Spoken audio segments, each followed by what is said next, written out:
All right, we are back on it. Just as I decided to do this, I forgot the name of the show again. Name of the show. Boxing Talk. Okay, here's my explanation for this. I have a semi-photographic memory. I've never written the show title down, so I don't remember what I've never seen before. So there's my explanation. Real Boxing Talk. There. And if you notice, the configuration of the show is a little bit different. I don't know why, but the computer's done that. Charles is on the top side. John's on the bottom side. For some reason, I'm always on the right. But anyway, if you look at the names, you figure out who we are and what we're doing. We've been gone for a while. That's my fault. I've been I was in rehab, I have to admit. Look, too many damn Reese cups. Yeah, if anyone believes I would go to rehab now at my age, you can forget it. So that's not what Reese cups. Reese cups. Do me Reese cups. Yeah. So, but there we are. So no, we've had some things going on, and we just haven't been able to connect. So mostly my fault. But anyway, so here we are talking about boxing. The thing that I like about what's happened in the last time, since the last time we connected, is that we've had a resurgence in the heavyweights for one thing, but just I think in the general perception of boxing itself. I've mentioned a few years ago when I've kind of said boxing was dying. I think we've seen a reversal of that. I think we have more personalities out there. I think with PBC we're getting more coverage out there. And I think we're getting a little bit more, okay, this is a viable sport because the MMA stuff is kind of looking kind of goofy. And quite frankly, us old heads, as we look at the way other sports are being played and portrayed, we're not really thrilled with it. I'm trying to watch the NBA Finals and going, okay, come down, chuck a three, come down, chuck a three, come down, chuck a three. Oh, okay, run to the basket, throw the ball out behind you, and no one covers the guy. Yeah, baseball, pitcher's throwing 97, 96, 98, 97, 96, and gives up 5 home runs in a row. It's supposed to be easier to strike people out when you throw that hard, not harder. So, it's just boxing is still maintained what it's always been. It's you're in front of me, I'm in front of you. I don't care what the scouting report says. I don't care what's going on. I'm kicking your butt if I can. If not, you kick my butt. So there we are. So welcome again, gentlemen. There's a nice 3-second intro. We'll roll from there. One of the things we want to talk about today was what has happened in the last month or so and what's going to happen. So let's talk with the big one. As far as I'm concerned, the big boy, as we say, Andy Ruiz, winning a title.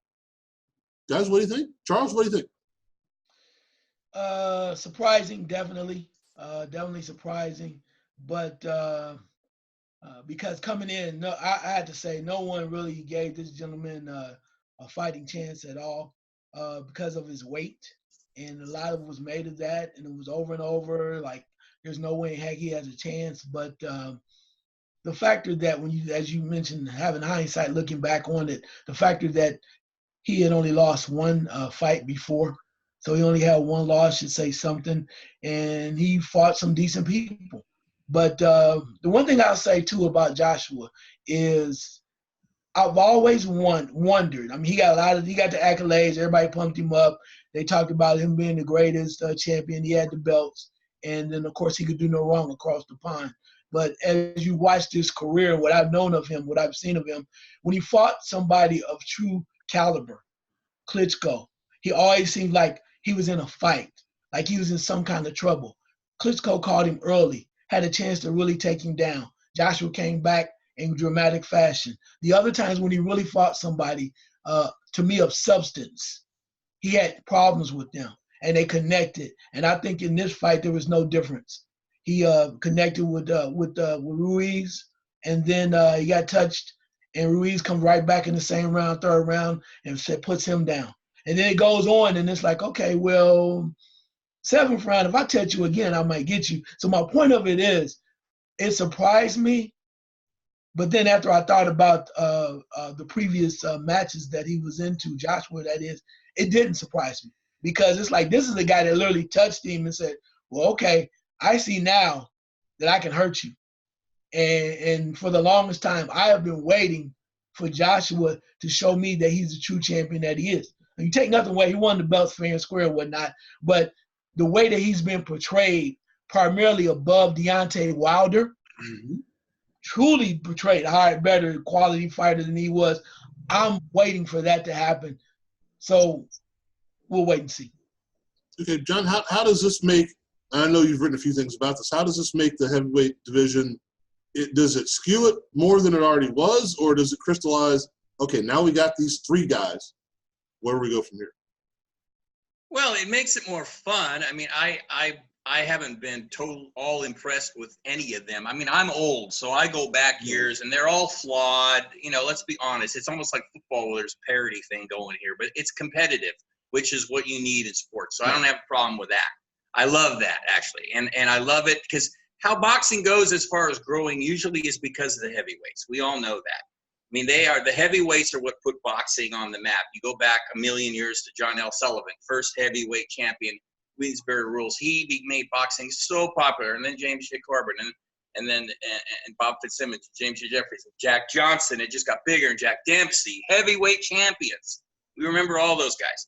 So this crystallized it in the sense that we know who the best fighters are in the division, and they're all different, which is really cool. You know, Wilder can knock a house down with one punch, no doubt about that. Joshua, and see, Charles made a good point because I brought up all those same things in my articles. Not that I predicted that Joshua would lose, right? But I did say that there were things that happened in his previous fights that were worrisome. You know, he got buzzed against Dillian White. If Klitschko had been more aggressive, he might have put him away in that fight. He knocked him down. He was hurt, and it took him a few rounds to recover. Guys, remember that. Right. Even against Takam, he was hurt. He was tired. He was gassed, and he stopped it. So there were those things. But everything has to come together in a fight like this. And Andy Ruiz had this attitude, which was the best attitude ever. Now, this is all after the fact. He's saying it before, and you're going, yeah. But before the fight, he's saying, look, I'm not scared of him. Everybody's scared of him. I'm not. I'm going to go in there, and I'm going to wing with him. And he said that what he did wrong against Joseph Parker was he didn't go for it when he went to New Zealand and fought Parker. So and I believed him. I thought, if he gets a chance, he's going to do it. And you saw in the first two rounds, and I thought they split the first couple of rounds, that he was at least hanging in. And Joshua was fighting kind of strange to me. I don't remember seeing him back off as much like that. And I think instinctively he knew. It's like, oh, this guy, there's something different about this guy. And it was all because of his technique. Andy Ruiz has a very good technique. And so he was better. He was even better in that area than I think all of us thought. But as always, boxing is about styles, as we know that. Right. So when Joshua came in there and he nailed him with a right, and then that left hook was a beautiful left hook.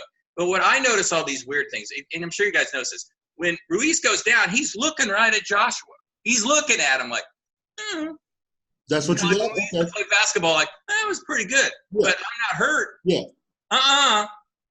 He got up, nodded, went like this. I mean, he wasn't hurt. And then when Joshua came in to kill him or to finish it, he hit him with another hard right hand right here, and he kind of listed. And I'm sure Joshua felt like, it's going to fall at my feet. That's going to be it. Instead, a second later, he's coming over with that left hook. Bam. Hits Joshua right here. So he did what he said he would do. He kept firing punches, and his punches were shorter, and he caught him. So I went like this because it was like one of those moments. What do you know about this? So answering your question, Frank, it made it even more interesting, and it might even bring some casual fans into it because Andy Ruiz, like we all know, doesn't look like the sculptured heavyweight champion, certainly not like Joshua. My only concern about that is he's never going to get the respect he deserves because of his girth. Right. I got a friend who calls him Butterbean all the time. He's not Butterbean. He's 100 pounds less than Butterbean. He'd have knocked Butterbean out in 20 seconds if they had fought. That's not fair on Andy Ruiz. He's a good fighter. It reminds me of, now I'm going to a movie, so let's throw the Hollywood part of this to it, but it reminds me of the Cinderella Man when you had, Max Baer is just killing people, literally killing people. And they show, Jim Braddock, the film of him killing somebody. And he's looking at the film in a different way than oh my God, it's like, oh, I'm picking out flaws here. I see what he's doing. That right's coming from out of the sky. I can step inside of that and I can do something about it. That's kind of the way I would see Andy Ruiz. Okay, we've got this sculpted Adonis out here, but he's not going to box me like a boxer. Mm-hmm. I can outbox him. And that's what, again, the sweet science is all about. That's the beauty of it. You don't have to be in great shape, though, to go 50 rounds. You got to be in some kind of shape, I'm sure. They're 12 rounds now. But you don't have to be the perfect look. You just have to fight the perfect fight. And I think Ruiz figured that out. Okay, if you're not going to knock me out and kill me, I'm ready to go. The Wilder Fury fight, I kind of thought was the same way. Okay, Tyson Fury doesn't look like he's a great athlete, but he fought like a great athlete. Got knocked down? Okay, but you didn't knock me out. Okay, I'm here. Now we've got to rely on the scorecards. Well, that's a whole other story, and we won't get into that because who knows what's going to happen from fight to fight. But that's the situation. You know, I'm going to do this better than you do that. And if that's the case, I've got a shot. And the phrase that I hear all across sports now, a puncher's chance. Well, it's not necessarily a puncher's chance. It is who has the chance to do what a puncher should do. So I kind of like that. Like I said, I like the way that's translated to the rest of the things. So, okay, Wilder wins. Fury fights this weekend. Let's say that all three of them, and Andy Ruiz, they're all left standing here in another couple of weeks. How do we match things up? I know we've got some mandatories and things like that, but what do we want to see? John, what do we want to see out of the heavyweights in the next year? Well, Wilder is probably going to fight Ortiz again. We know that next. Right. And Fury will win unless, you know, right. I wrote an article and I said, look, this isn't the movies. These upsets happen, but they don't happen very often. It's a rarity, and so that's why we're all shocked when they happen. But they do happen. That's the thing. Wilder, you know, he had a hard time with Ortiz, as we remember. Mm-hmm. I think he beats him again. I think he beats him easier this time. I think Ortiz is a little older. Wilder's a little better. I think he beats him. So Joshua, it sounds like that rematch is ironclad. That Joshua and Ruiz are going to fight again. They're probably going to offer Ruiz half of London to get him to come there to fight. I heard, though, that Joshua wants to go back to Madison Square Garden and fight him in the rematch, where it all happened. Mm-hmm. Which I think is really cool, Joshua. I actually admire him to do that, of doing that, because that's being a man as far as I'm concerned. I mean, you're going back to where you lost your title, where you totally were embarrassed, and you're saying, okay, do it to me again, bud. I got a different plan. He better have a different plan, because it will happen again, as we know, right? It will. He's going to have a different plan. So that's going to be the biggie in November, maybe in Madison Square Garden. I hope that's what happens. I actually was wondering if Joshua maybe ought to take a tune-up, and I was thinking only because I read all these weird articles about him. I'm sure you guys saw this. Eddie Hearn saying things like he was relieved that he lost. I've never in 60 years heard an athlete ever say, I was relieved that I lost. You guys? I've never heard. Always well, we're undefeated. A loss would be a good thing right now. Yeah, exactly. It's like, what? I went, what? Every time I hear that, I'm like, yeah, we'd rather lose going into the playoffs. Like, in college basketball, maybe, but not boxing. Right. I don't even believe when they say that. Well, we were 36-0, but a loss would be good going to the tournament. Like, bull crap. No. Right. You don't want to lose. I mean, that's what I mean. Anybody who's ever played sports knows that you don't want to lose ever. You want to win every game, every whatever it is. So I went, what does that mean about him mentally? So I started to think maybe he needs a tune-up fight to get just past a little bit of the thing. But then again, maybe it's better if he just trains and gets right back in there with the beast and tries to slay him. To see, so it's like a 50-50 deal. But that, I think Eddie Hearn wants to just wipe it all off, because I think Eddie Hearn thinks if he stays on the outside and just boxes and stays disciplined, just sticks that big, long telephone pole Ruiz's face, then he'll win it. You know, he'll win, and he probably will. But what happens when Ruiz fires? Right. So, you know, that's the fun part. Yeah. All right, Charles, now looking at that, we've got all these rematches and all these things put together, right? Mm-hmm. Have we put the heavyweight division back together? Or do we still need just that one more? We've got 3, maybe 4 guys we're looking at that are there. Is that enough? I think there's a few other guys, too, that may deserve some chances. But I think with the 3 or 4 guys that we have now, it makes, as John mentioned, quite more intriguing now. It makes you want to pay attention because it's more, you feel it's more quality.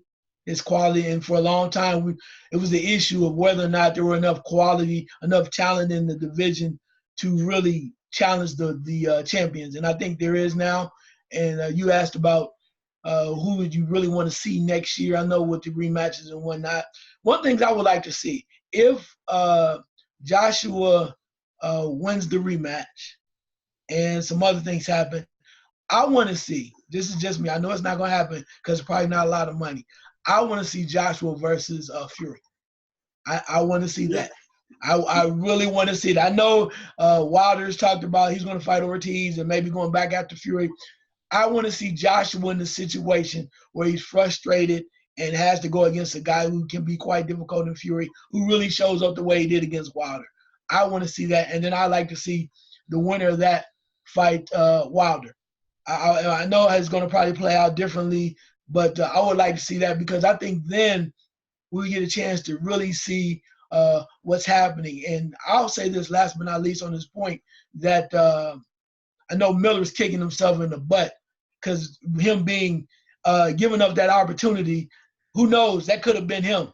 I don't know. I mean, as far as talent-wise, but just saying that, and if I'm him or if I'm his guys, his handlers or the people that are representing him, I'm saying to myself, get your butt in shape, leave that crap alone, whatever was going on. We have a shot. If you are really legitimate, like you say you are, and we the way things are going right now, we have a shot to be great and do some great things. He was in the mix, and he took himself out of the mix. I don't know if there's another way of saying that. He had a chance to capitalize or to be proven to be not worthy. But at least he would have been there. And as we've said, not a lot of people get that chance. And he can redeem himself. But, yeah, he threw it away. You know, there's no other way of putting it. I think he just threw it away. Now what do you do? How do you come back? Are you the next redemption story, or are you the guy we forgot about? You know, well, who was that? We talked about that guy a few years ago, and I don't remember what happened to him. You know, so that's right, Charles. I think that's a very good point.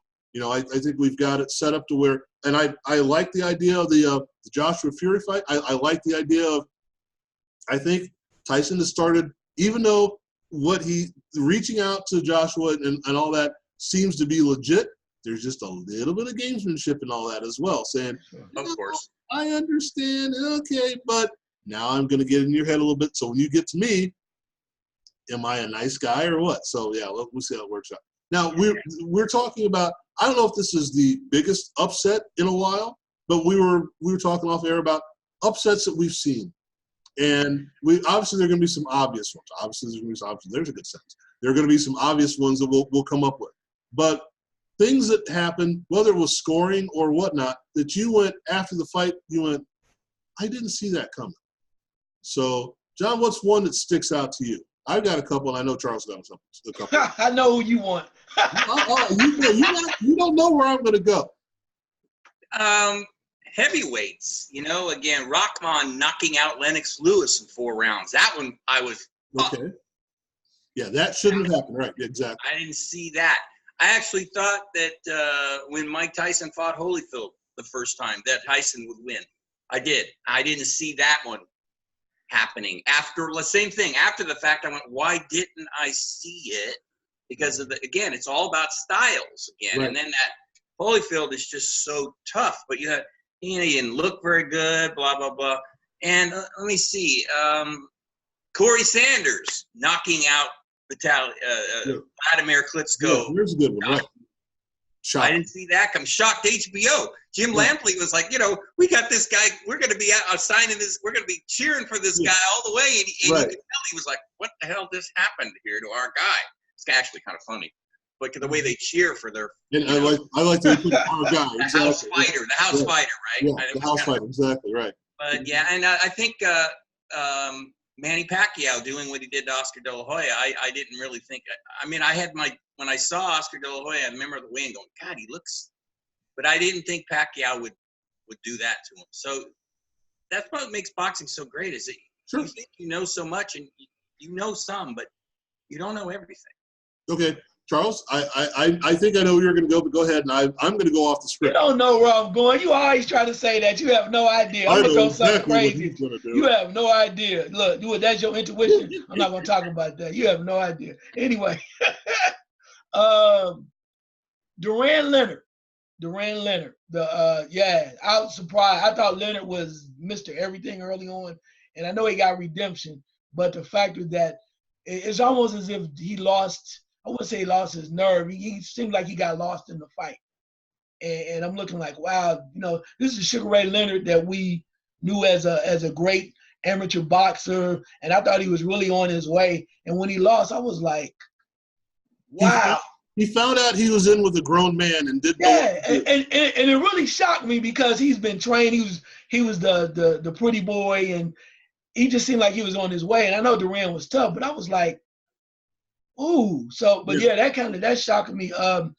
Another one would probably be even though I was torn because I like both of the guys, Ali Leon Spinks. Okay. Yeah, and I was a huge, 76 boxing team. That's my team. I love them. That they were very talented. And then, of course, Ali is one of my favorites, if not my favorite of all time.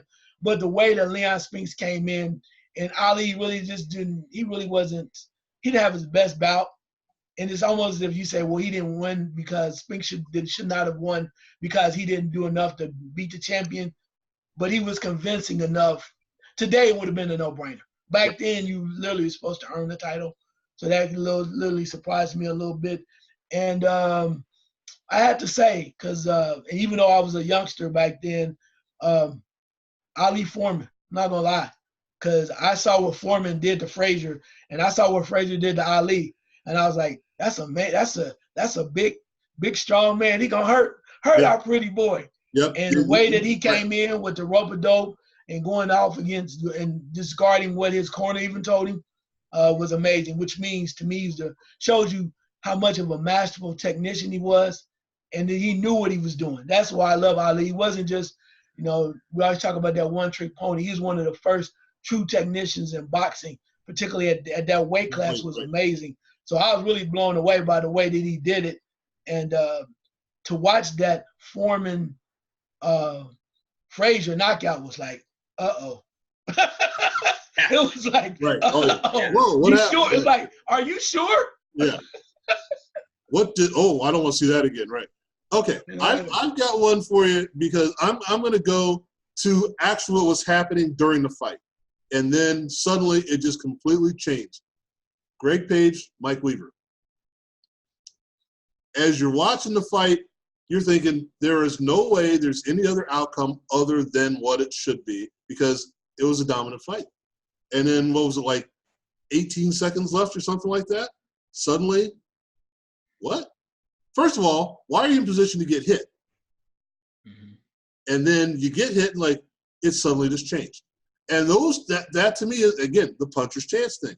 There is an opportunity for anyone in any fight to land that punch, even if you're getting dominated for the entire fight. So that's when I go, what? What?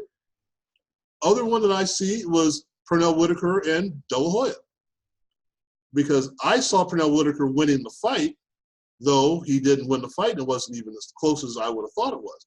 Going into the fight, I thought Pernell Whitaker had all the tools in order to win that fight, and he showcased them, but didn't win the fight. That, to me, is an upset. Because De La Hoya didn't do enough to win the fight, yet he still won the fight. That, to me, is he didn't take the fight from him. It was kind of, given to him, if you want to look at it that way. So that's when I'm going to go, oh, okay, that's not the way I was looking at it. And then, of course, you've got Buster Douglas against Tyson, but it's not because of the outcome. It's because of the journey.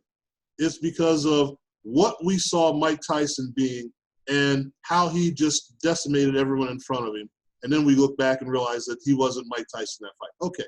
But also, if the Buster Douglas that had fought Tony Tucker, was it Tony Tucker, right? But if he fought Tony Tucker, would have been against Mike Tyson that night, he'd have got destroyed in 18 seconds.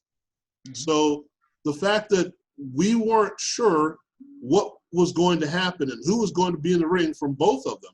And then the MO to fighting Mike Tyson at that point was to be a bigger guy and smother him, and not get killed. Mm-hmm. Not fighting, but just smother him and don't get killed. And eventually you'll lose the decision or he'll knock you out. And instead, Buster Douglas comes in and says, I'm going to fight the guy. Who thought that was going to happen? And then he fought him, and then it was like, uh-oh, he's winning. Then he gets knocked down, and like, oh, well, it happened. Then he gets back up, stronger than ever. To me, and it's not just because of as you say with Ruiz, it's not just because he shouldn't have won, but that he did win doing it the way he should have done it. I'm going to go in, like you said, Charles, I'm going to go in and not be concerned about the bigger, stronger guy, the guy that's cut on. I'm just going to do what I'm supposed to do and get the job done. And he did. And to me, that was impressive. Not just because of the 49-1 or whatever it was, but he went out and fought his fight. That's pretty cool to me. So, again, the Greg Page, Mike Weaver thing, that one always sticks in my mind. It's like, that fight was over with. That fight was over with. And then it wasn't.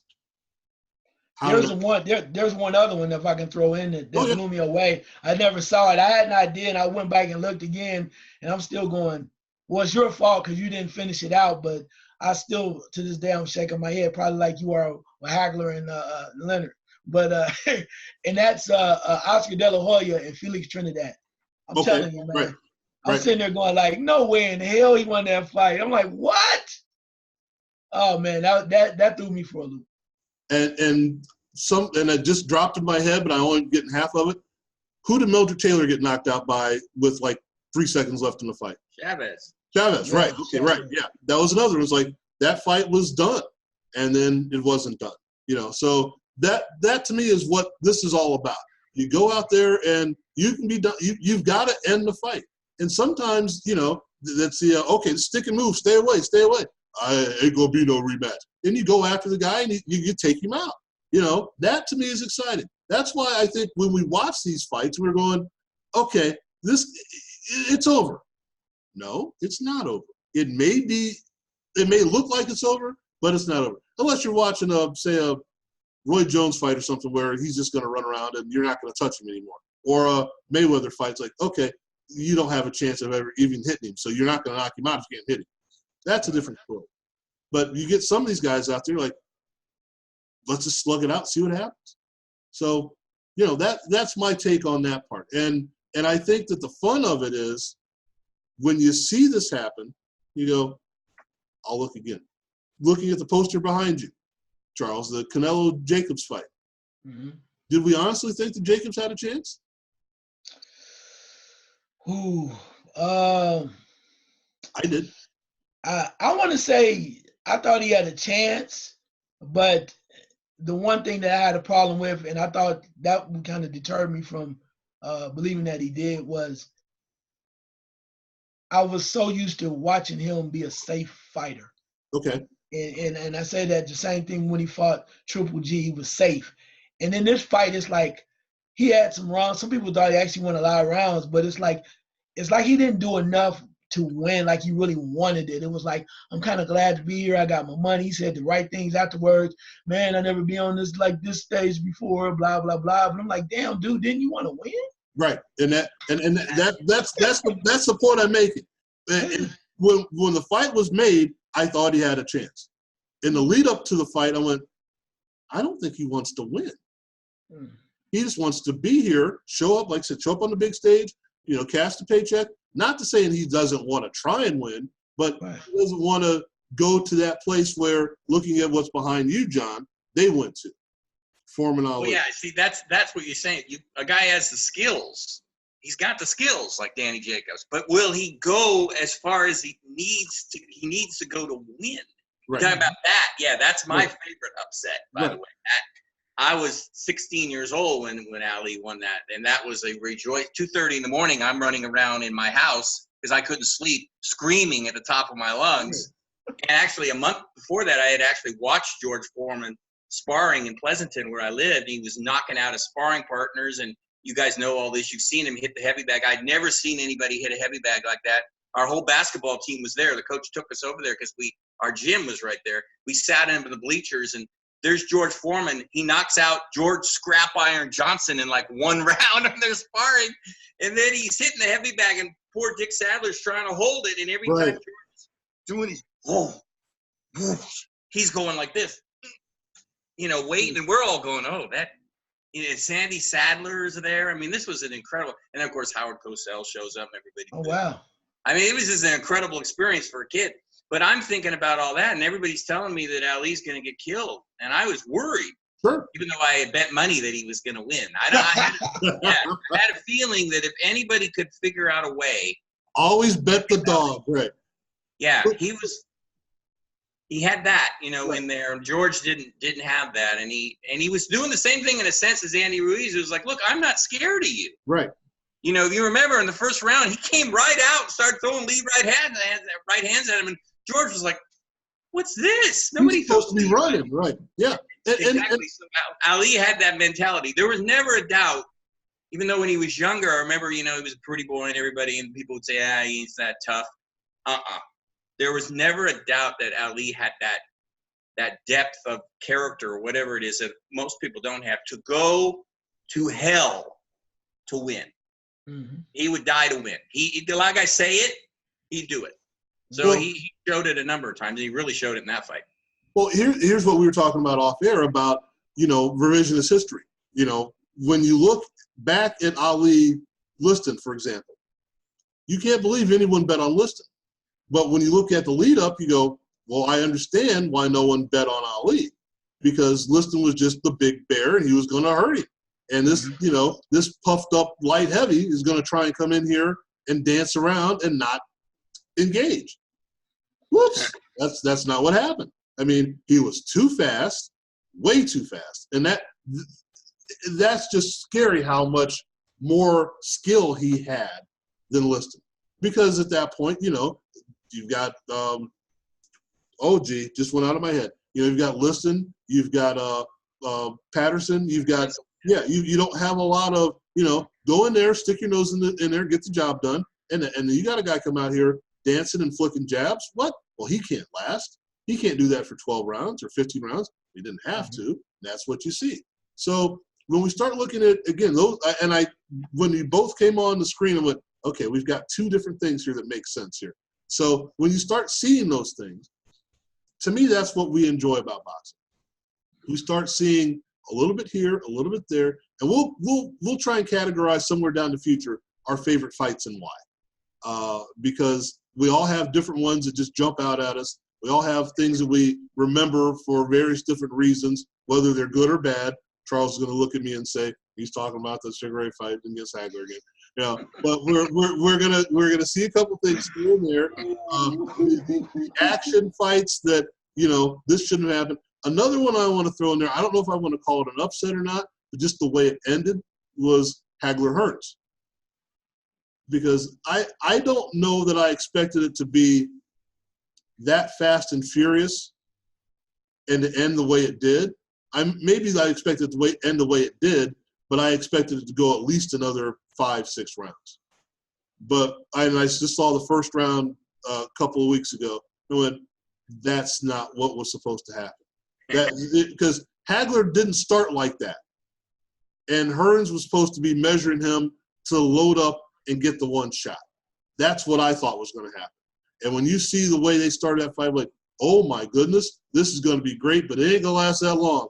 So don't worry about buttering your popcorn. Just eat it raw because this is going to be done quick. So that's another one that jumps out at me.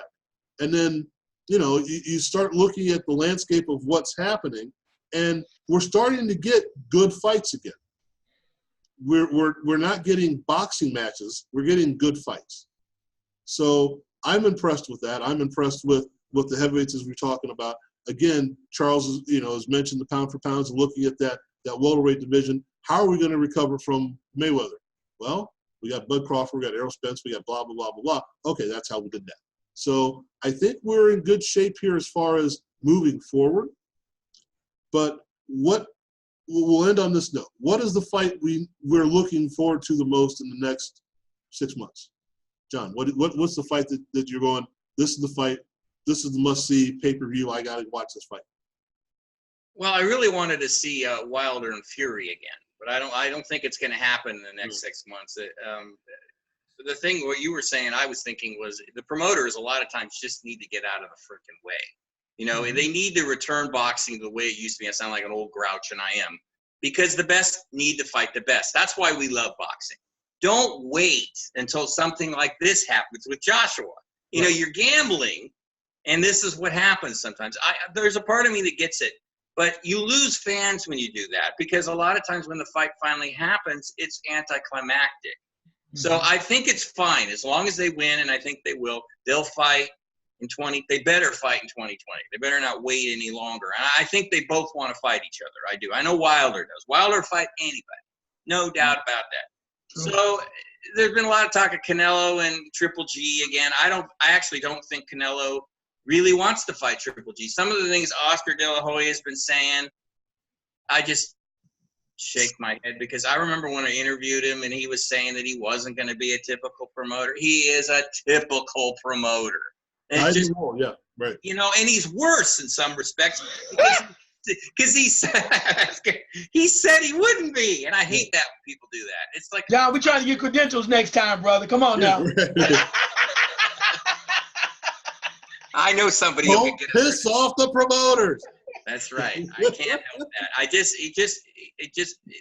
Well, we want to make Triple G the B-side, you know, and I wrote an article about Triple G, and I actually felt kind of sorry for the guy, because when he was toiling in obscurity a number of years ago, you know, and when he finally he was pretty old when he finally started to make it, and then he was ready, and he had fought Canelo 2014, 2015, he would have kicked his butt most likely, but they wouldn't let it happen then, because Triple G has slipped.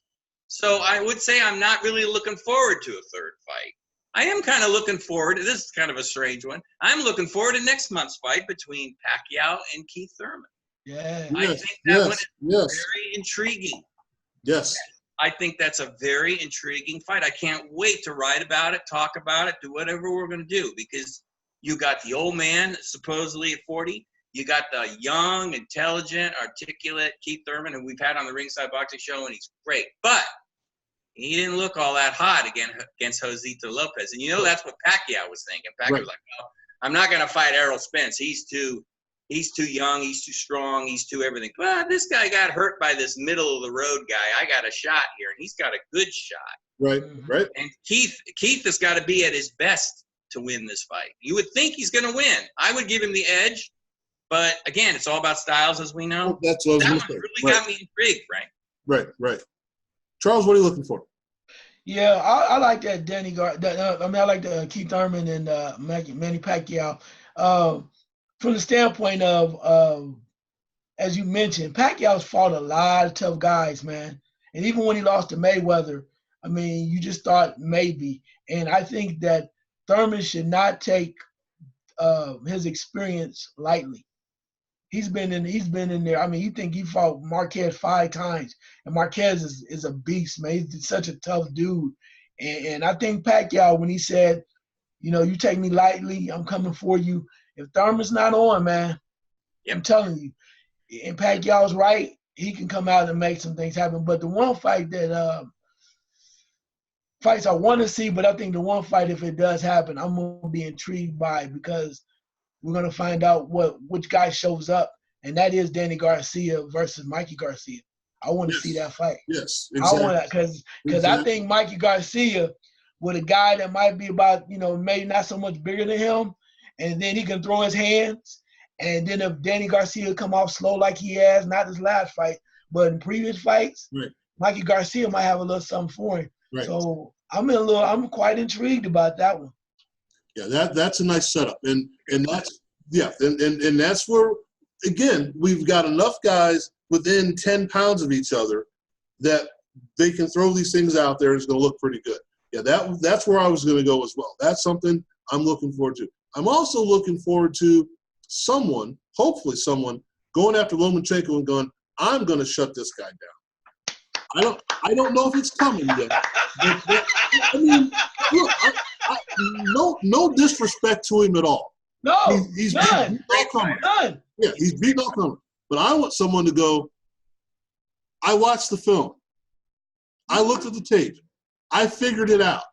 I want someone to come up there and stand up to him and go, I'm taking this guy on. Because what I've seen so far, again, and nothing against the guys that quit on the stool. Hey, if the guy makes you quit on the stool, there's nothing you can do about it. And some of those body shots and he's paralyzing you, okay, that happens. I get that.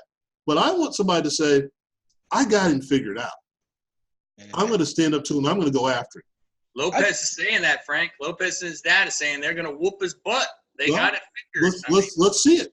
Like you said, I just want to see him be tested. That's all. And he might be as great as we think he is.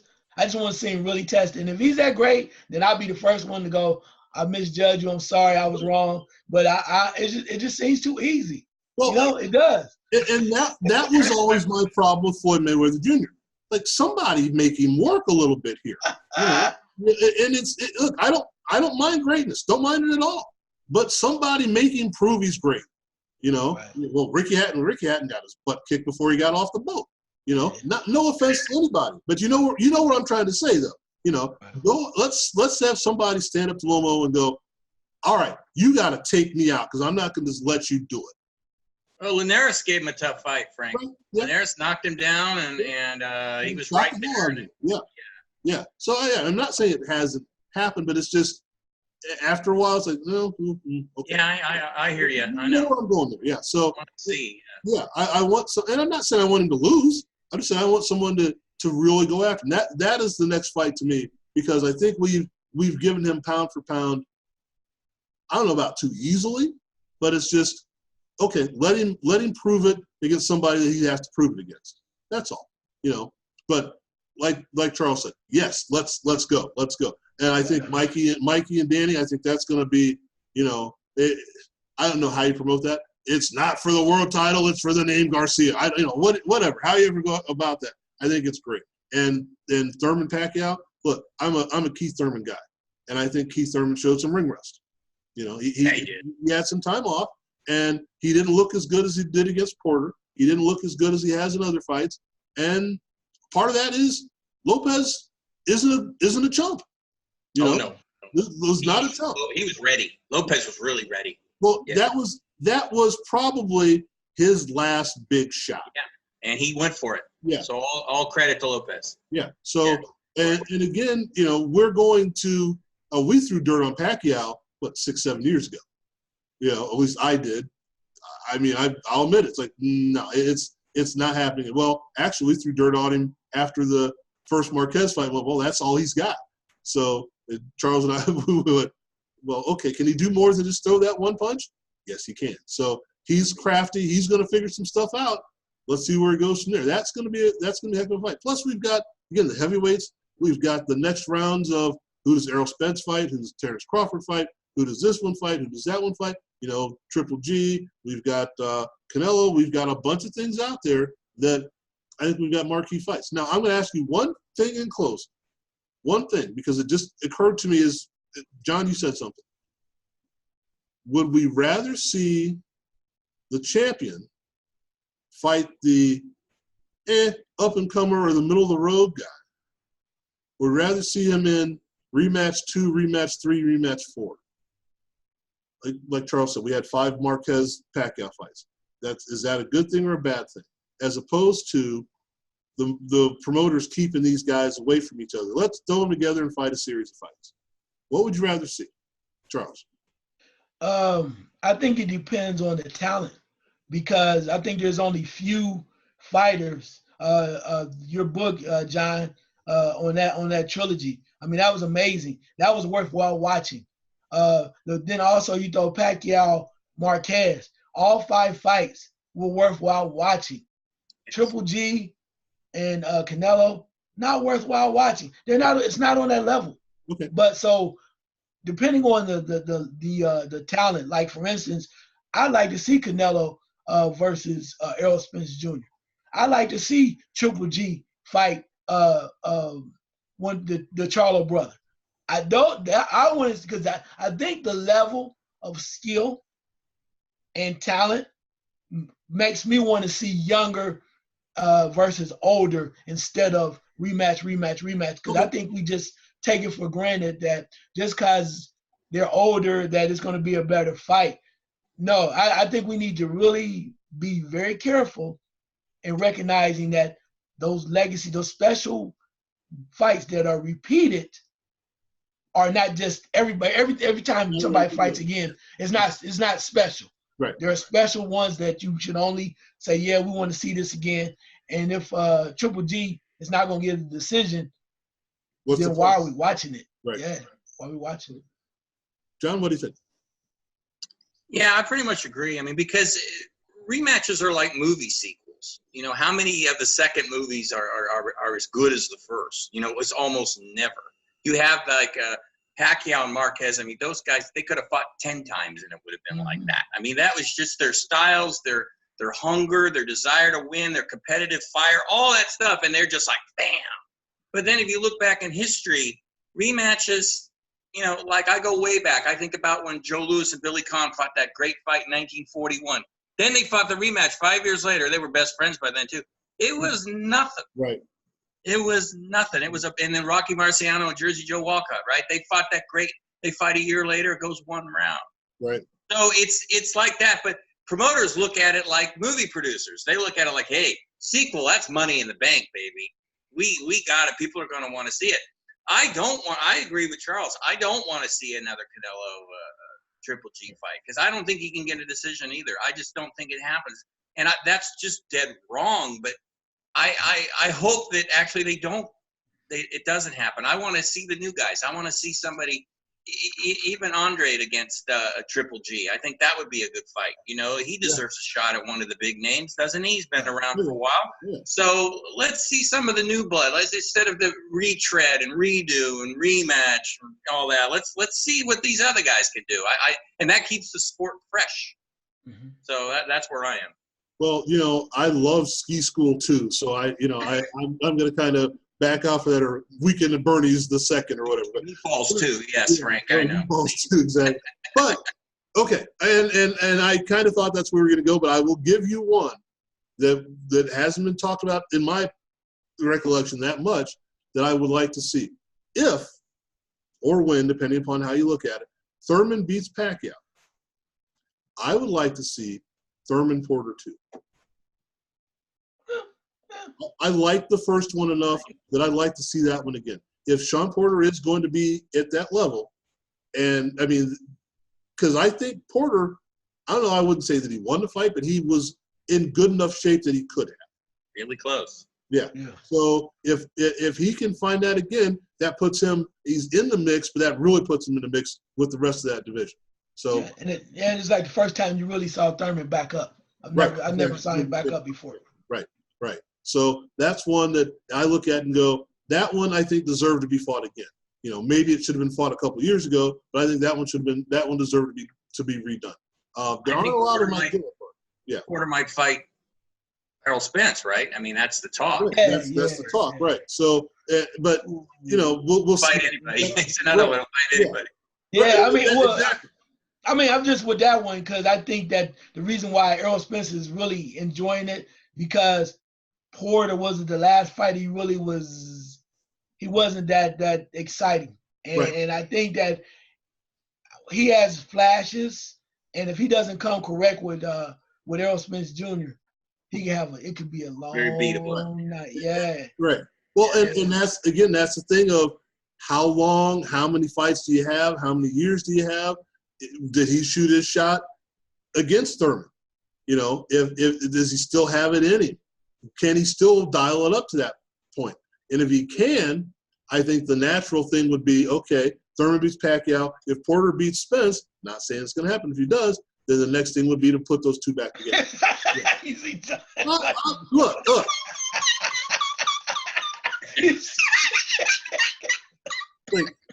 Let me at least finish the thought. Isn't John like finish the thought? No, it ain't happening. Would come out of my mouth. John like, look. I like your hypotheticals, Frank, but no.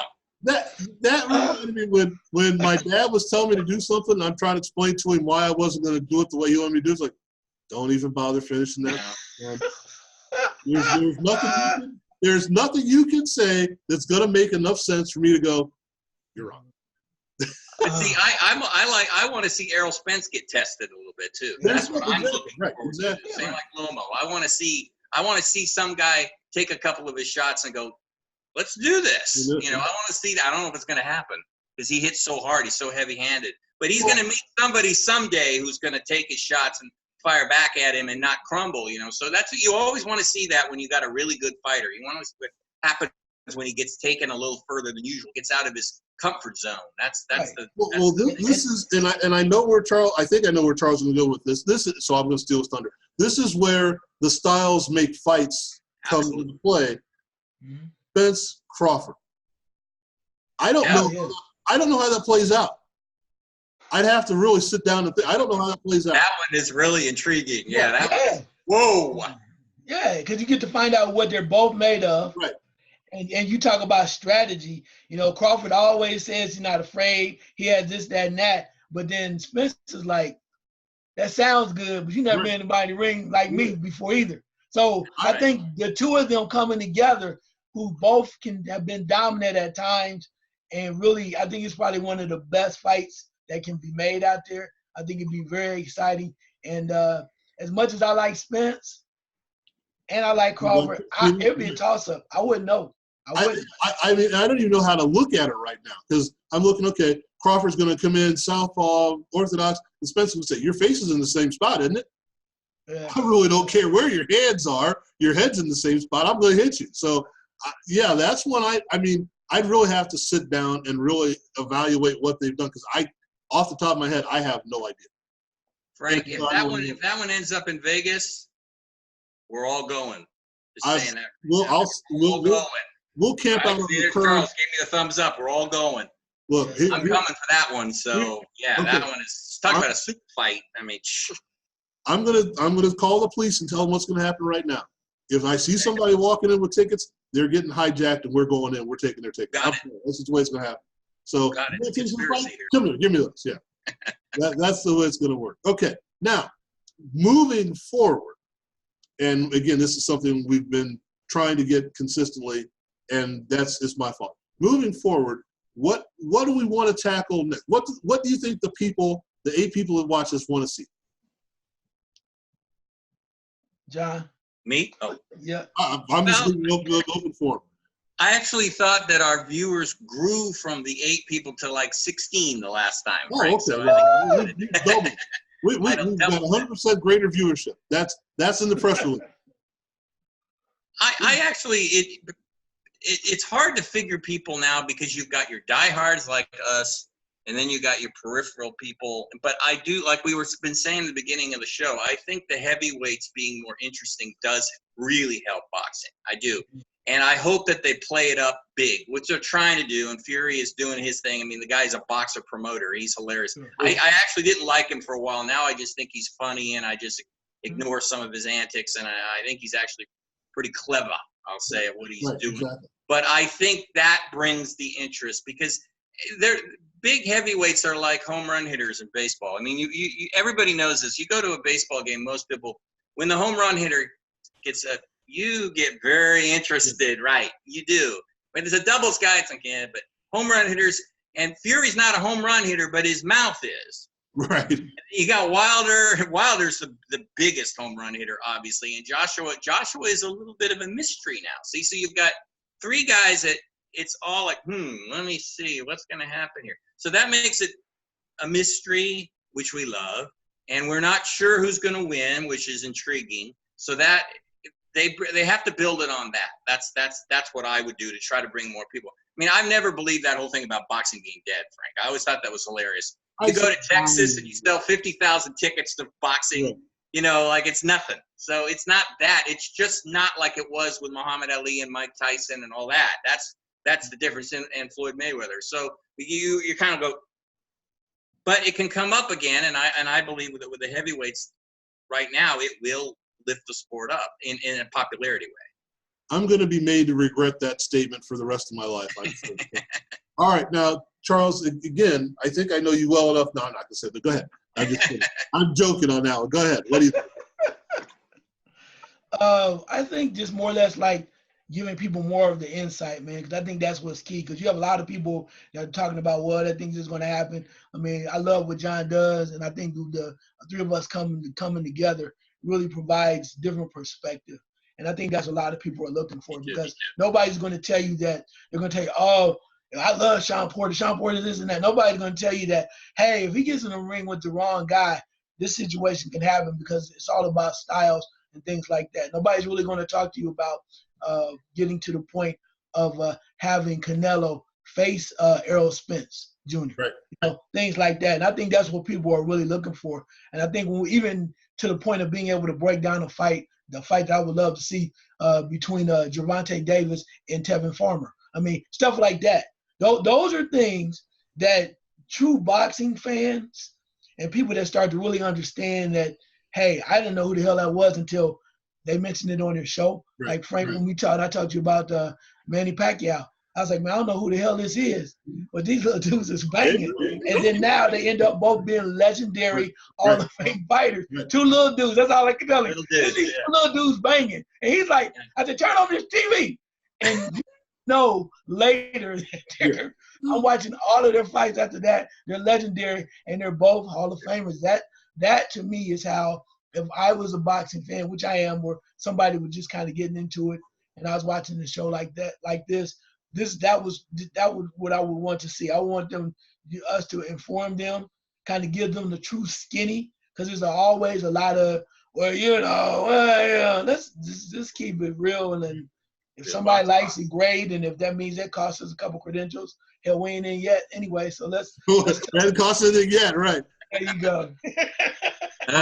I'll tell you what I want to see, and then we'll see how that works, and we'll cut it from there. I want to see the Super 6 series done with the welterweights.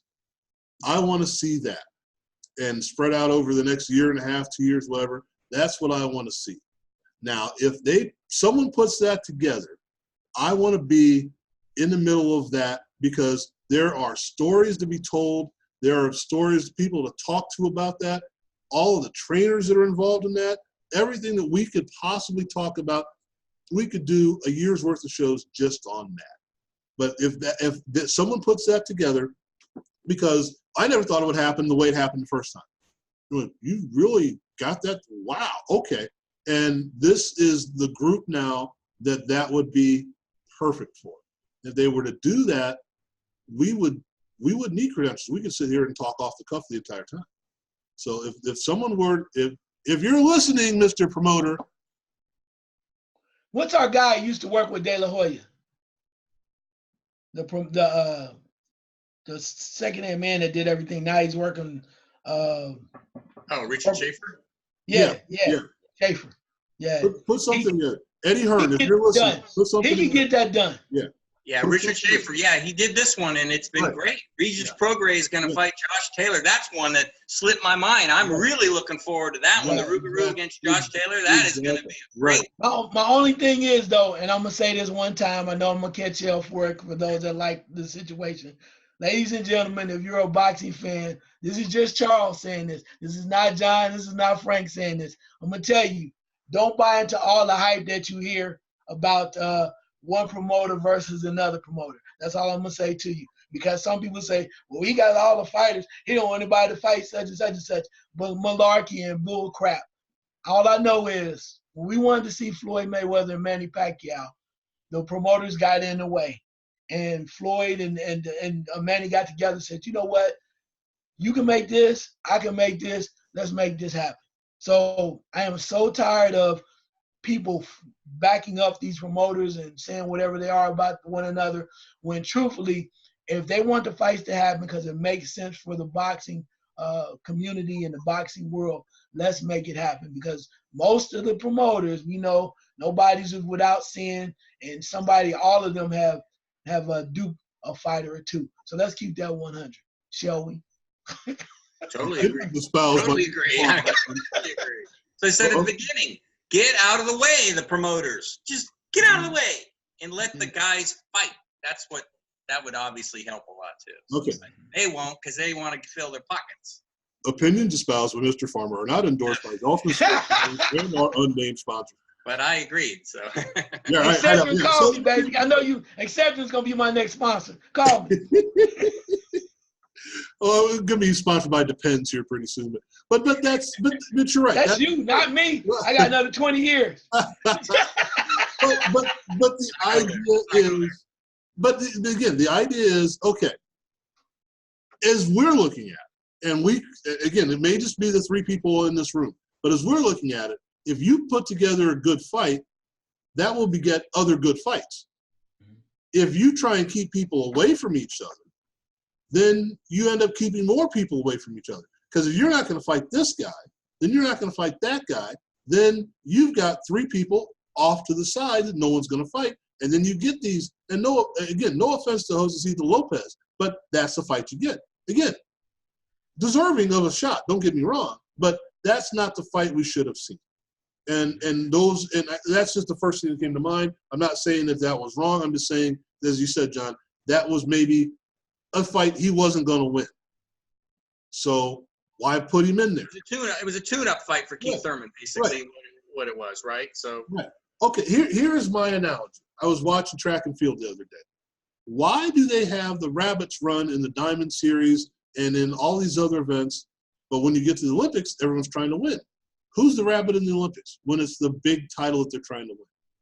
Is there a rabbit in the Olympics? No. They're out there, everyone's trying to win. So why don't you try and do that in the races leading up to that? It's the same thing. If you want to be the man, don't fight somebody. Fight somebody. You know, if you're trying to make money off of these guys, there are enough somebodies out there. Build them all up. You'll be okay. You'll make a couple of bucks. But if you're going to have him fight just some random dude, well, and he doesn't look as great as he's supposed to, well, then the next fight's going to be hard to sell as well. You get to the point where you don't have the next fight, and the next fight, and the next fight because the first fight sucked. But like you said, Pacquiao Marquez, they could fight that in a nursing home in another 20 years. I'd pay to see that. Well, I'll be right there. Right. Yep. They both go down too. They both go down and get up. Give that boy some Metamucil. Let's go. So okay. So we've made a successful comeback as we're talking about comebacks. We're doing what we're supposed to do. We're going to try and do this on a weekly basis at this time of night. And for other things that we have going on with the Ultimate Sports Network and other stuff, we're going to try and expand some stuff, but that's going to rely on a couple other things that we'll get into later. So at the close of every show, we do this. John, where can the people find you? They can find me at www.maxboxing.com. The editor, lead writer there. We got some great writers, great stuff, great articles. Well, biased, I think. I think mine's pretty good. I just say good instead of great. God, what I sound like a promoter. So we got some fun stuff. We got some videos. We're expanding. The views are going up, Frank, so obviously I'm thrilled. And then I'm on the Ringside Boxing Show. I always forget to mention that with Dennis Taylor, which was fun. And we had Robert Garcia on, and I was thinking about that when he was the one who actually said about Josecito Lopez. He said, you better not count out Josecito Lopez when he fights Keith Thurman because he is primed. When I was watching the fight, I went, man, he was right on. Yeah, right. Yeah, exactly. So that's where you can find me. And then, of course, Charles was so kind to mention Intimate Warfare. Dennis Taylor and I wrote the book. It's on Amazon, still selling, which makes us so happy. And I'm working on something else here in the near future that I hope to have out there as well. Good. Mr. Farmer? Yeah, before I say where you can find me, I found it ironic that Mr. Ruiz was walked to the ring by Mikey Garcia. I was cracking up when I saw that. And I was like, okay, he knows a little something. He has a little boxing acumen behind him. Anyway, you can check me out at the realityofsports.com, working on updating some things. A lot of great old school photos over the past years. You want to see some stuff where it's kind of unique and different, working on some other stuff too. Also, the Reality of Sports on Facebook, trying to keep you up with updated articles, things like that. And then doing a show with a few other guys called the Goon Squad Sports Radio Show. We do that weekly. It's kind of bizarre and off-center a little bit like this too, but it's kind of funny because I really find myself going after a few people, another adversary I have, and it's all in fun, but I think it's a good show. So I think having good shows and other things never really hurt. So again, that's the Goon Squad Sports Radio Show, and that's on Blog Talk Radio. All right. You can find me at Del Taco on Tuesdays eating lunch. Be there. Sorry. I couldn't resist that. I'm actually working on a video that's debunking the NBA draft and the draft lottery. The draft is coming up next week, and people are getting in line to draft the picks. I'm going to tell you there's no point in drafting a lottery pick if you're not going to keep them.